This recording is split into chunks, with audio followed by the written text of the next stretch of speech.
Hey there, my name is Matt Crawford-Jennings, also known as Dr. Matt. I am a veterinarian that graduated in 2022, and I recently started my emergency critical care residency at North Carolina State University, which is super exciting. Just a disclaimer, they are not affiliated nor do they endorse my content. I just mentioned their name because I'm very excited about my job with them. Essentially, I'm making this YouTube channel. It's something that I've been really thinking about for like the last year or so. I really would like to convey my love for not only veterinary medicine, but my passion for emergency and critical care to educate others, particularly pet owners, possible upcoming candidates or students, and maybe even some primary referral veterinarians. Additionally to that, I guess I'll give you a little bit of my background. So my background is I graduated from Virginia Tech Veterinary School in 2022. They're also named Virginia Maryland College of Veterinary Medicine. From 2022 to June 2023, I did a rotating small animal internship with the same hospital. They're gracious enough to keep me, which I really appreciate. And this past Monday, I began my residency in emergency and critical care for small animals, which are dogs and cats, at North Carolina State University, which is super exciting. In 2 days, Monday, I will be starting on the ER floor during day shift, which is super exciting. Some things that I really hope to be able to do with this channel other than educate people are I really just want to document my residency journey over the next 3 years, hopefully trying to do weekly updates, but who knows with a resident lifestyle. Luckily for me and my program, we get at least 2 guaranteed days off a week, so I'm hoping I'll be able to do that, but who knows with board studying, research project, and all of that. Additionally, I just start the first video, want to kind of go over what is emergency and critical care. So my definition of emergency and critical care is, a perceived or actual life-threatening situation, condition, or disease that should be addressed as soon as possible to prevent or reduce pain, injury, suffering, whether that be emotional or psychological, and other effects on our pet's well-being. One might say, what's the difference between the two? So with emergency medicine, it's kind of involved with triage or very brief surveys of patients and sorting them according to priority or severity of their disease, working them up and treating them, whether it's serious, life-threatening, or maybe even minor disease. And we usually take care of them in the short term, and sometimes are even treated as an outpatient. So they come in, we give them some medication to make them feel better, and maybe even some medications to go home with, and that's what outpatient is. One thing that I really want to stress is I heard in my undergraduate degree, someone said, what's the definition of an emergency? And all these students gave their definitions of what it is. And I think what really stuck out with me is that it's really difficult to define an emergency, right? And you might say, oh, well, I can go on Merriam-Webster, I can Google it, I can do all this. Sure. But I think the definition of an emergency is a little bit different for everyone, right? So it's very common in the emergency room for us to see chronic ear infections, maybe even skin infections, some sneezing, an animal hasn't eaten one meal, and owners know their pets better than anybody.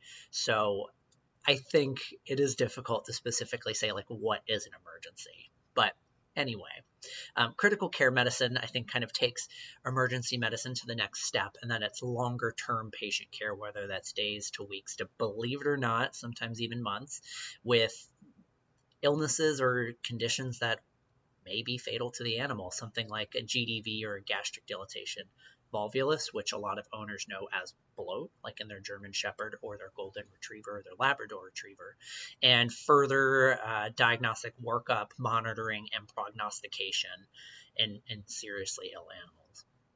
Just to name a few, some common things that we see are trauma, whether that's hit by car or falling off a balcony or high-rise syndrome, intoxication such as marijuana, grapes, raisins, antifreeze, Play-Doh, paintballs, so on and so forth.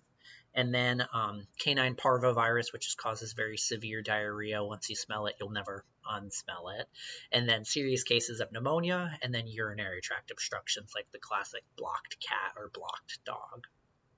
very brief history about emergency and critical care in veterinary medicine is that the Veterinary Emergency and Critical Care Society was first established in 1984, and then the first international conference was held in 1991, which, if you really like critical care or you think you should really go to this conference. It's once a year throughout the U.S.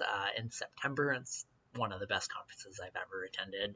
And then the American College of Veterinary Emergency and Critical Care, essentially the specialty college that certifies people to become ECC specialists, was founded in 1989, which sounds like a long time ago, but it's really not, considering that other specialties like internal medicine and surgery have been around and recognized a lot longer. And supposedly, from what I've been reading, is that the specialty college was originally founded by anesthesiologists, surgeons, and other people to try and get a consensus statement as to what makes ECC, how do you get certified, how do you specialize, so on and so forth. And then something really interesting is that we've been trying to get veterinary trauma center certification throughout the country. In humans, there's level 1 trauma centers, like the University of Maryland at Baltimore, I think it is. And so the first certifications that were distinguished or kind of given out were to 9 veterinary schools and private practices back in 2013, so only 10 years ago, and that is still being expanded upon others today. So the next question might be, so how does one become a specialist in ECC? Well, first you have to graduate from a AVMA accredited college of veterinary medicine, and that's often 4 years long. Oftentimes after that, the next thing you do is you can either do a rotating or a specialty internship for approximately 1 year, or go into private practice where you can make money, more experience, do what you want, and do what you love.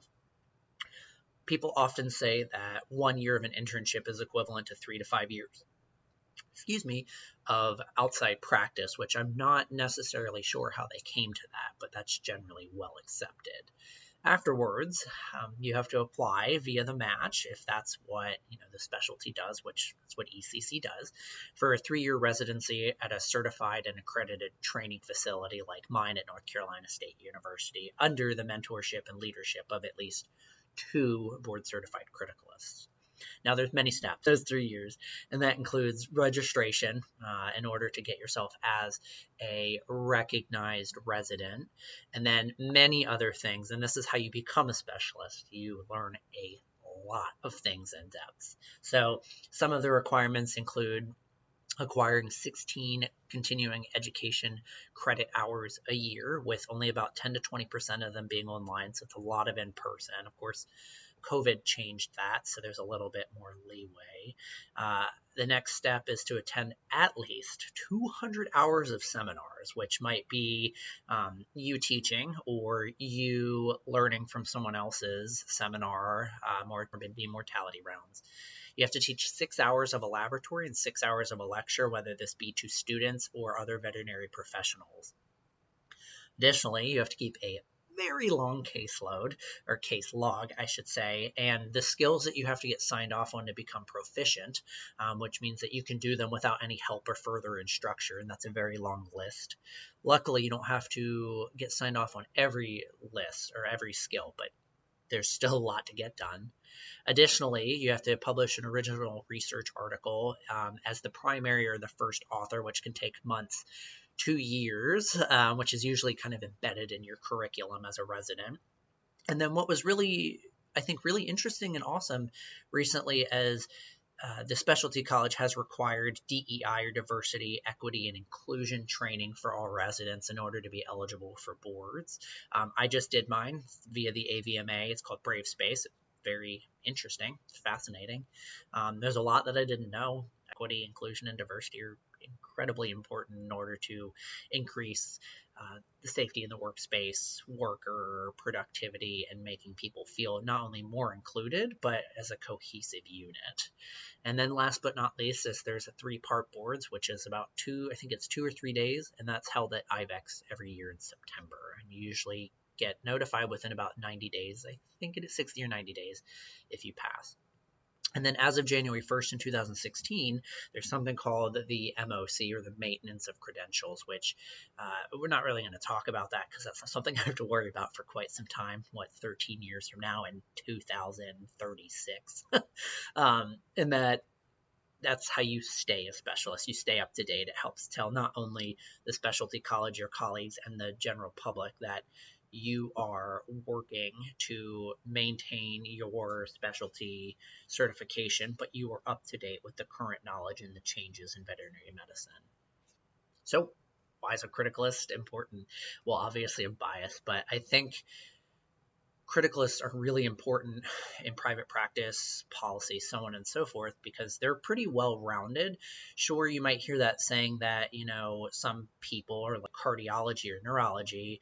It's kind of like their knowledge is 1 inch wide, but a mile deep. And criticalists, I think it's kind of similar, but because we're exposed to so much, it's a little bit wider, maybe not as deep. Maybe not the greatest analogy, but I think even if a practice isn't looking for a criticalist, it's probably really important to have one, whether you have critical patients or you have patients with a lot of complex diseases and you may not have all those specialties like internal medicine or ophthalmology or so on and so forth to collaborate with. They have an in-depth knowledge and training in advanced physiology, patient management, disease physiology, and treatment, and can do some advanced stuff such as mechanical ventilation or venting, and dialysis, to name a few, which they're not the only specialists that can do that, but just ones that I find really interesting. And luckily, NC State has a pretty large caseload for that. So next question might be, well, what can they do with that credential? Well, it's kind of similar to a graduating veterinarian or a human doctor in that they can enter private practice, they can go into academia, they can do research or government policy, just to name a few. Each person's choice is kind of up to them, right? Some people say, well, I want to have a good work-life balance. I want to make money. I don't want to be a subordinate. I want to be my own boss, or I just want to keep doing research to benefit the greater good. So you might ask, why do I want to become a criticalist? Well, I'm just going to share my story. It's pretty brief in that since I was 4, I always knew I wanted to be a veterinarian, something that I've been very passionate about. And then I graduated from college with my bachelor's in 2015, and a month later I started at a veterinary clinic as an assistant.